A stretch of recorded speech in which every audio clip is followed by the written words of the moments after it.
И на всички, които са от Благоевград, добре дошли на Kings of the West. Това е бимой състезание, което се организира всяка година в Благоевград. Моля вашите аплодисменти за Kings of the West. Yeah!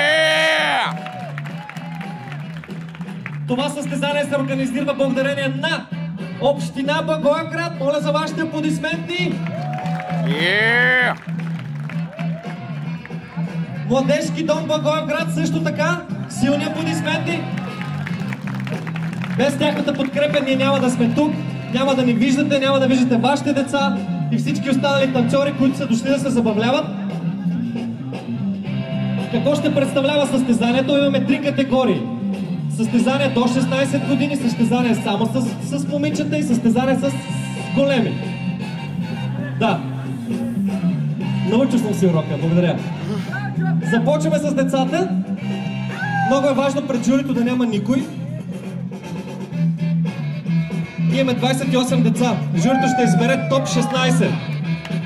Което име повикам първо, застава мое ляво, второто дясно. Първият батъл